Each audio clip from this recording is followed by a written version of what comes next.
Olá pessoal, tudo bem com vocês? Eu me chamo Calu e esse é o primeiro vídeo aqui do canal Com Calma Se Vai Longe, tá bom? E como tema desse primeiro vídeo, eu peguei a teoria do ovo, tá bom? Calma lá pessoal, que apesar de ser um nome assim parecer até meio engraçado a primeiro ponto, eu prometo pra vocês que vai ser uma teoria bem legal, que tem muita coisa interessante e que vai provavelmente gerar reflexão em vocês, tá bem? Então vamos lá, eu vou dividir aqui a minha tela para a gente conseguir ver um pouquinho mais sobre a história do autor e depois eu vou mostrar uma animação para vocês que já coloca essa teoria de uma maneira bem prática, a gente vai assistir junto aqui, tá bem? Então vamos lá. Olha, eu estou aqui com a Wikipédia mostrando o autor. Eu coloquei aqui no tradutor e para dizer o nome dele é Andy Weir, tá bom? Ele nasceu em 72 e ele é um escritor norte-americano, tá bom? O principal marco dele, que ficou mais famoso, ele escreveu o livro que depois virou filme do Perdidos em Marte, que é esse filme aqui, que é com Matt Damon. Muitas pessoas já devem ter assistido, ele foi bem famoso. E para quem não assistiu, fica aí um spoiler, ele consegue fazer uma plantação em Marte, tá bom? Isso é só uma parte do filme. É um spoilerzão, na verdade, né? Mas ainda vale a pena assistir o filme, é bem interessante, tá bom, pessoal? Então vamos lá. Ele nasceu na Califórnia, o Andy Weir, e o pai era físico de partículas e a mãe era engenheira elétrica. Ou seja, ele tem tudo para ser aí um nerd das ciências e tecnologias. E ele, olha, tinha bastante interesse sobre mecânica orbital, física relativa, histórias de voos espaciais tripulados, coisas assim que toda criança adora ler sobre, né? Já dá pra ver aqui que ele é bem diferente, assim, já tem uma visão aí fora da curva. E aos 15 anos ele começou a trabalhar num laboratório que era desenvolvido, né? Laboratório de pesquisa e desenvolvimento dirigido pelo Departamento de Energia dos Estados Unidos. O laboratório tinha um programa que contratava adolescentes para trabalhar lá como assistente, limpando tubos e fazendo outras atividades dessa natureza.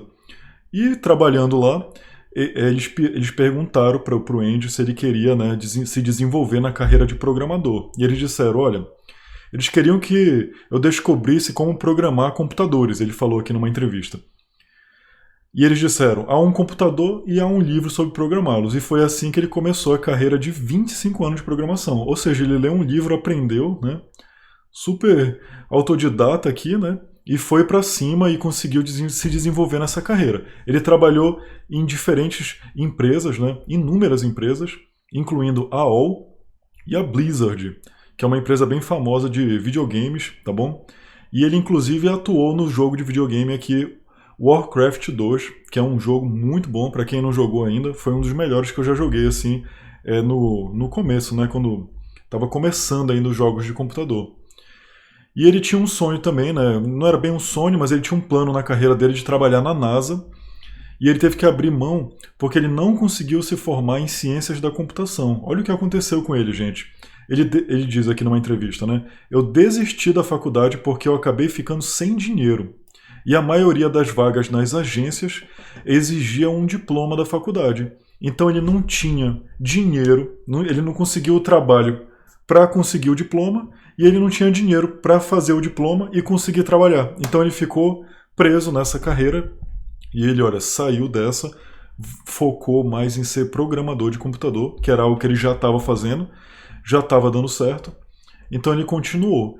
E ele diz aqui numa entrevista, né, que ele nunca teve problema com esse trabalho de ser programador de computador. Quando ele chegou na hora, né, quando ele ficou pronto para deixar esse emprego e começar a ser um autor de livros, ele não sentiu que ele abandonou algo para trás, porque ele gostava do trabalho dele. Ele considera isso como um caminho para a carreira de escritor, né?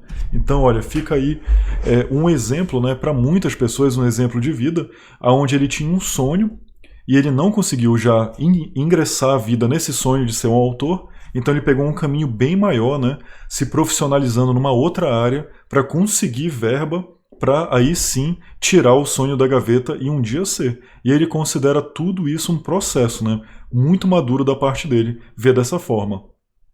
O meu sonho principal era ser autor, então agora eu encontrei o meu caminho para isso e eu vou ficar. Escrever sempre foi um hobby para ele. Entre seus empregos, quando tinha 20 anos, ele começou a publicar alguns de seus trabalhos em um blog. No blog, além de ser o seu primeiro livro, né, além do seu primeiro livro, Theft of Pride, uma ópera espacial povoada por alienígenas, ele postava sempre contos, quadrinhos e outras narrativas de ficção. O escritor se refere aos seus leitores como nerds como ele, né? Ou seja, ele achou um público que pensava muito igual como ele. Isso também é bem legal. Apesar de não fazer nenhum tipo de anúncio no seu blog, o Air acumulou alguns milhares de seguidores regulares. Tudo que ele publicava era gratuito. Quando ele publicou um conto chamado The Egg, seu número de leitores cresceu rapidamente. A história ainda recebe milhares de acessos até hoje, tá bom? Tá aqui o blog dele, eu vou mostrar para vocês. É esse aqui, é bem simples, ele divide aqui em algumas categorias. E eu estava navegando aqui no blog dele. É bem simples mesmo, né, gente? Parece um bloco de texto. Tem aqui o tal The Egg, né, o ovo. E olha, já tem em tudo que é idioma aqui, coreano, japonês. Eu encontrei aqui português do Brasil. E eu vou colocar o link na descrição para quem quiser ler. É um conto rapidinho, tá bom? Quem quiser ler assim com as palavras do autor. Mas tem a animação que eu vou assistir agora com vocês. E vai ser bem legal. Aqui tem um site dele também. Então vamos lá para a animação dele. Vou dar o play aqui para a gente assistir junto. Você estava a caminho de casa quando morreu. Foi um acidente de carro. Nada extraordinário, mas ainda assim fatal. Foi uma morte sem dor. Os médicos fizeram tudo o que podiam para salvar você, mas não conseguiram. O seu corpo estava tão destruído que foi melhor morrer. Confie em mim. E foi aí que você me conheceu. O que aconteceu? Onde estou? Você morreu, eu disse com naturalidade. Não havia motivo para usar meias palavras. Tinha um caminhão e ele estava derrapando. Sim. Eu morri? Sim. Ou seja, pessoal, né, aqui começa a teoria, né, esse conto dele, com o personagem principal tendo um acidente, morrendo, né? O jeito que ele morreu não vai influenciar na história, tá bom? Eu já posso dizer isso pra vocês. O que importa aqui é que ele fez essa passagem e do outro lado ele acorda, né? É como se ele acordasse numa outra dimensão. E nessa dimensão já tem aqui uma entidade esperando por ele para recepcionar e responder as perguntas que ele tem, né? É uma entidade assim, bem sábia, que estava ali já aguardando por esse despertar dele. Então vamos continuar. Mas não fique triste por isso. Todo mundo morre. Você olhou ao redor. Estava tudo vazio. Só você e eu. Que lugar é este? Não existe outras pessoas nessa dimensão, tá bom? Só o personagem principal e a entidade. E, vamos lá, ele vai começar a fazer várias perguntas que são bem interessantes, né? Depois escrevam aí no comentário se vocês encontrassem, né, uma entidade assim na frente de vocês, né? Deus, o que vocês perguntariam para ele, né? É bem interessante isso. Isto é a vida após a morte? Mais ou menos. Você é Deus? Sim, sou Deus. É Deus. Mas meus filhos, minha esposa... O que tem eles? Eles vão ficar bem? Isso é o que eu gosto de ver, eu disse. Você acabou de morrer, mas a sua principal preocupação é com a sua família. Tem algo de bom aí dentro. Você olhou para mim com fascínio. Para você, eu não parecia Deus. Parecia um homem qualquer, ou talvez uma mulher. Alguém com alguma autoridade, talvez. Não se preocupe, eu disse. Eles vão ficar bem. Seus filhos vão lembrar de você como se fosse perfeito. Eles não tiveram tempo de começar a desprezar você. Sua esposa vai chorar por fora, mas por dentro vai se sentir aliviada. Vamos ser justos. O seu casamento estava desmoronando. Mas, se servir de consolo, ela vai se sentir bem culpada por estar se sentindo aliviada.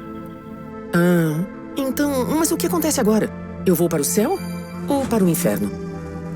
Nenhum dos dois. Você vai reencarnar. Então os hindus tinham razão. Todas as religiões têm razão à sua maneira. Venha comigo. E você me seguiu enquanto atravessávamos o vazio. Para onde vamos? Para lugar nenhum. Mas é bom caminhar enquanto conversamos. Tá, mas qual é o objetivo? Quando eu nascer de novo, vou ser como uma folha em branco, não é? um bebê. Então toda a minha experiência e tudo, absolutamente tudo que fiz nesta vida, não vai importar. Não é bem assim. Você tem dentro de você todo o conhecimento e experiência de todas as suas vidas passadas. Você só não se lembra. Eu parei de andar e pus o braço em seus ombros. Sua alma é mais magnífica, bela e gigantesca do que você pode imaginar. Uma mente humana só pode conter uma pequena fração do que você é. É como colocar o dedo num copo d'água para ver se ela está quente ou fria. Você coloca uma pequena parte de si no copo e quando atira, acaba ganhando todas as experiências que havia lá. Nesses últimos 48 anos, você foi um ser humano. Então você ainda não se expandiu bastante para sentir toda a sua imensa consciência. Se ficarmos aqui por mais tempo, você vai começar a lembrar de tudo. Mas não faz sentido fazer isso entre cada vida. Quantas vezes eu reencarnei, então? Ah, muitas. Muitas e muitas. E em várias formas de vida diferentes. Desta vez, você vai ser uma camponesa chinesa em 540 depois de Cristo. Peraí, o quê? Diferente. Você vai me mandar de volta no tempo? Bem, tecnicamente, acho que sim. O tempo, tal como você o conhece, só existe no seu universo. Mas as coisas são diferentes de onde eu venho. Mas de onde você vem? Ah, claro.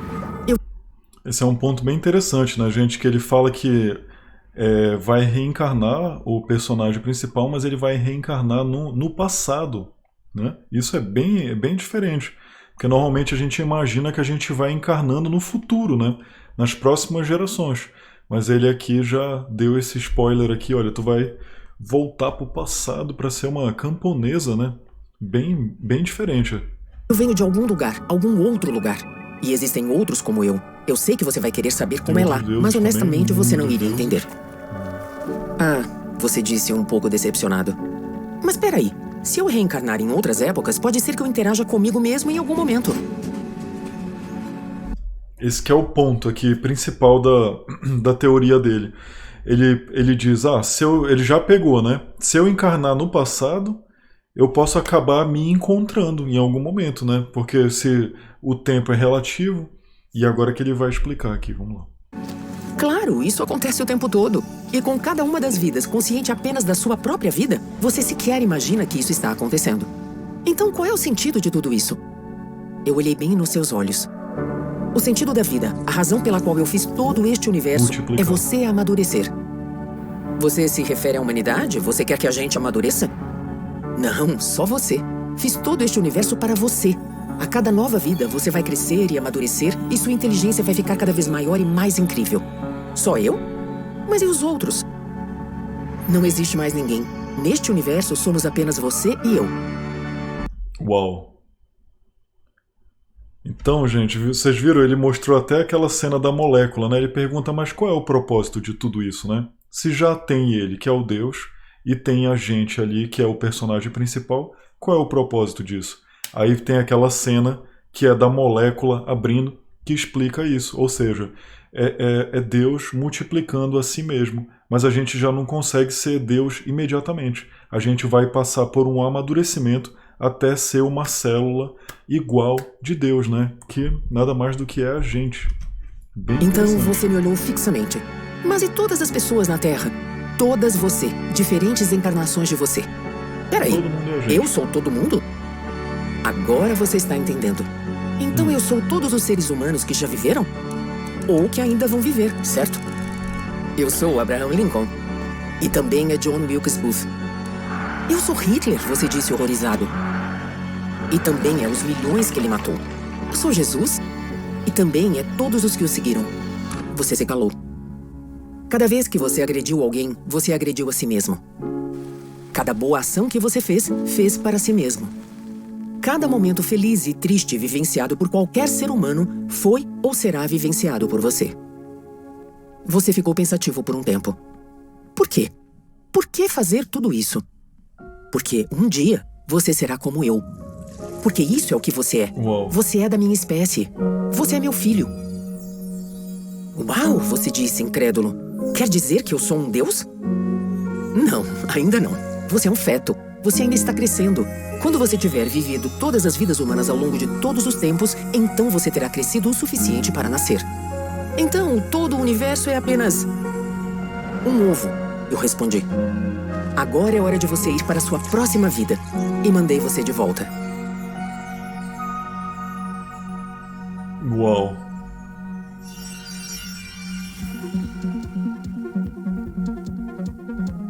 Gente, eu confesso pra vocês que isso aqui me deixou bem curioso, tá bom?